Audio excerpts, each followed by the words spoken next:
At 4 in the morning, the temperature has dropped to -17. Ice has been building since midnight. Grey-white plates pressing against the hull, grinding with a low persistence through the steel and into the deck underfoot. The engines are already running. They have been since before midnight. The bay has been closing for 3 weeks. Along the far shore, the ice is solid enough to walk. Closer in, where deeper water stays open later, there is still movement. Plates rafting and colliding, the surface forever reorganizing itself. The tide pushes what the temperature has not yet locked. The first light comes slowly here. In January, the sky gives almost nothing before 7. Before that, there is only the glow of deck lights on the ice, exhaust rising off the hull in the cold, and the quiet sound of crew working through the pre-haul routines before the hauling begins. This is Chaleur Bay in deep winter.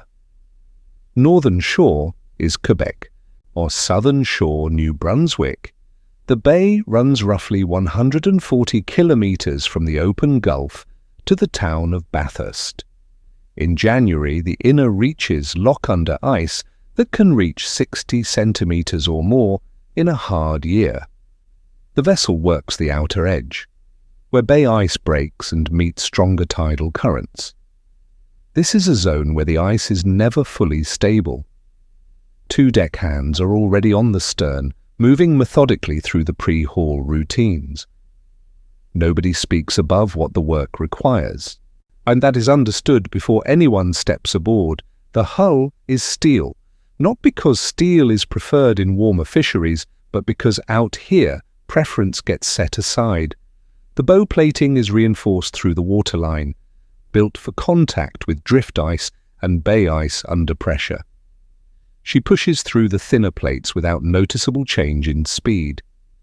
The vessel measures just over 19 meters from stem to stern. Beam of 6 meters. Draft of 2.8 at the keel. She sits low and stable, which is the design intent. In confined ice conditions, stability in the water matters more than anything that can be managed at the dock.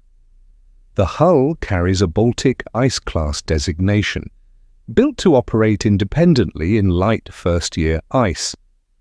In practical terms, bow plating through the waterline is thicker than standard, frames closer amidships, and the cooling system designed to handle fragile ice entering from below. It is the difference between working and not working in January. Below decks, the main engine is a 6-cylinder marine diesel producing approximately 550 horsepower at operating load. In temperatures like this, she runs warm. The heat management system works continuously. In ice, the throttle response is calibrated differently than in open water. Slower inputs, more patience required. The crew numbers 4, the master, and 3 deckhands. In winter, watch rotation runs 4 hours on, 4 off. Nobody stays exposed on deck longer without rotating through. The exposed skin at -17 with 10 knots of wind over the water loses sensation in under 3 minutes. The crew does not discuss this. It is already factored. Before we continue, if this is the kind of work you want to keep watching, consider subscribing to the channel. Every video here is built around real Canadian maritime operations, the vessels, the routes, the crews, and the conditions they work in. If that matters to you, the subscribe button is how you tell us. And we want to hear from you. Did you grow up near the water in Newfoundland, Nova Scotia, BC, or somewhere along the St. Lawrence? Did a family member work the fishing fleets, the Coast Guard, a cargo run, a tug? Did you spend time on these vessels yourself? Leave it in the comments. People watching this channel know these waters. We want to hear from them. Now, back to the vessel. The operation is long lining. Skates of baited ground line set at depth along the ice edge, where bottom contours concentrate fish. In winter, turbot, On Greenland, halibut moves into stable temperature zones beneath the ice field. The frozen surface above holds the water column still. The fish hold in the column below. Turbot has been fished commercially in Canadian waters since the early 1960s. A deep-water flatfish, cold-adapted, tolerant of near-zero water temperatures. In the Gulf of St. Lawrence and off the Labrador coast, it represents one of the few species that sustains year-round commercial effort when other quotas have already closed. Setting the gear takes 2.5 hours. Each skate holds several hundred hooks on ground line, baited before departure and staged in the bait room, kept just above freezing. On the stern, the line runs off a reel and drops through a slot in the rail, straight to the bottom. The sounder shows 38 fathoms beneath them. The ice edge sits 300 meters to the north. Between the vessel and the ice, dark water moves, brash ice and pan ice circulating in the tidal cycle. How nothing that holds still long enough to chart with any real precision. The forecast was calling for this before departure. Northeast at 15, dropping overnight. The ice moves with the wind when it isn't locked in. On a northeast wind, bay ice presses outward toward where the gear sits. The master watches the northern horizon with a patience that looks like nothing but isn't. Air temperature at the water surface, -18. Water temperature, just below zero. Ice spray from the bow freezes on contact with exposed steel. The wheelhouse windows require wipers running continuously. Without them, the glass would be opaque in 20 minutes. Visibility matters more in ice than at any other time. Water at -1 means immersion. Survival time is measured in minutes, not hours. The crew knows this the way they know the depth beneath them. It is not discussed, it is factored. Every movement on the exposed deck carries a baseline weight of that calculation, and without anyone naming it aloud. 4 hours after setting, the hauling begins. The line comes up on the rail-mounted hauler, starboard side. Turbot come up cold and clean, silver-grey, still moving against the hook. One deckhand works the roller with both hands, maintaining the rhythm the hauler demands, slow and continuous, without pause. Fish are dressed immediately, gutted on the sorting table, rinsed, packed into slush ice in the hold below. The time between hauling and icing is the difference between first quality and second quality product.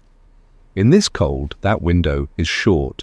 The deckhand working the table does not stop between fish. By late morning, the vessel is making ice. A fine accumulation of frozen spray builds on the forward railings, the anchor windlass housing, the radar mast. The crew watches the distribution carefully.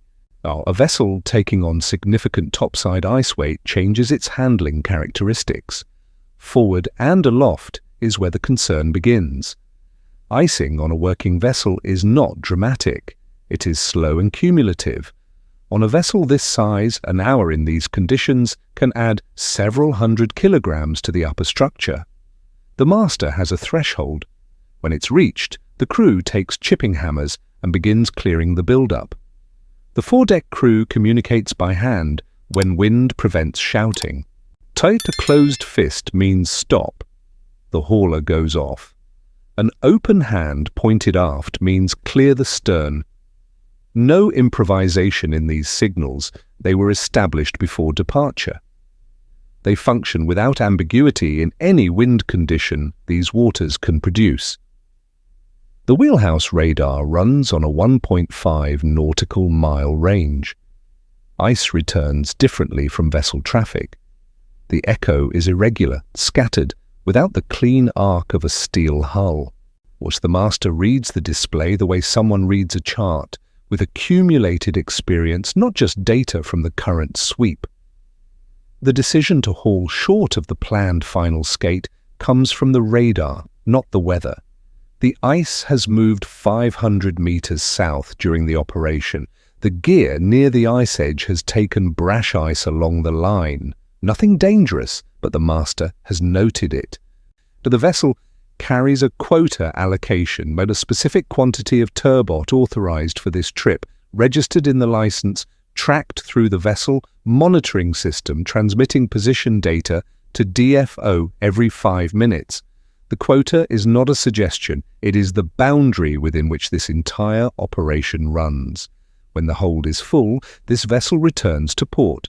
The catch is offloaded under the supervision of a dockside monitor, weighed and recorded, and then transferred to a processing plant where it enters a cold chain that ends on plates in restaurants across Canada and the United States. The home port is Shippagan on the northeastern coast of New Brunswick, where the Gulf meets the peninsula. Shippagan is one of the most active small fishing ports in Atlantic Canada, a working harbour with a fish processing industry built over generations, not years.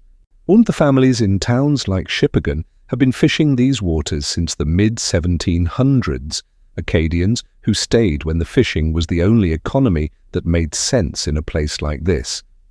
The vessels have changed, the gear has changed, the intention behind going out has not. The midshore fleet operating in the Gulf accounts for hundreds of millions in landed value annually. Behind each license, each quota, each vessel, there is a family, a mortgage, and a child who may or may not want to work the water when they're old enough to make that choice. As the afternoon watch begins, there is a specific quality to the light over the bay ice. The sun is low, barely above the Quebec tree line, and the reflection off the frozen surface fills everything with a flat brightness that reveals nothing and obscures nothing, just ice, water, and the work. Further north, past the ice that closes the inner Gulf, and other vessels are working different conditions entirely. In Nunavut waters, Baffin Bay and Davis Strait, factory freezer trawlers operate in conditions that define cold rather than respond to it. Their ice class ratings reflect encounters beyond what this bay offers. The MV Sivulik operates that kind of fishery. 64 meters, built in Norway in 2001, operated by Baffin Fisheries Coalition, 100% Inuit-owned, registered in Iqaluit, Nunavut. Cheek capacity, 660 metric tons of turbot. A different scale of the same essential work being done here. The Baffin Fisheries fleet accommodates 28 to 30 crew aboard the Sivulik. In 2022, nearly 70% of crew positions on individual trips were filled by Inuit workers. It is not a statistic. It is the reason the fleet exists, quota fished by the people whose communities sit above those waters. The Canadian Coast Guard icebreaking program supports both ends of this industry. In the St. Lawrence, CCG vessels maintain lanes through winter ice to keep commercial traffic moving. The fishing fleet follows those lanes when conditions close in. Without that support, winter operations in the Gulf come to a stop. The second set is coming up clean. The fish count is running ahead of yesterday's pace. The master notes it without comment. The hold is at 40% capacity. They have fuel for 2 more days on grounds. Nobody mentions it, but the calculation is always present in the back of every watch. By the time the last skate is aboard, the light has dropped to near dark. Temperature unchanged since morning.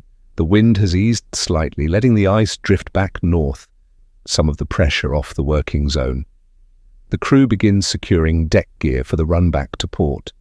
The lights of Shippagan come up 2 hours later, a low spread of amber in the darkness, and the glow of a harbour town that has seen this vessel before and will see it again. The catch report transmits to DFO before they cross the harbour breakwater. The ice on the bay will rebuild overnight. Tomorrow, conditions permitting, the vessel will return to the grounds. It is not a decision made at the dock. It gets made out there on the water by people who have read this bay long enough to know what it will and won't allow. The work does not stop because the season changes. not for the crew returning to Shippagan tonight, not for the vessels running quota in Nunavut waters, not for the inshore boats tied against ice at every working harbour along the Atlantic coast. This is a permanent economy built on cold water and the people who know it. If this is the kind of maritime work you want to keep following, subscribe to the channel. There are more vessels, more routes, and more operations still to document. And if you have a connection to what you just watched, a parent who ran supply to a remote community, a grandfather who worked the Grand Banks, someone who crewed an icebreaker or worked a harbour tug, tell us in the comments, what did they operate? Where did they work? What do you remember them saying about the job? The people who actually work these waters have stories that don't appear in any logbook. We want to hear them.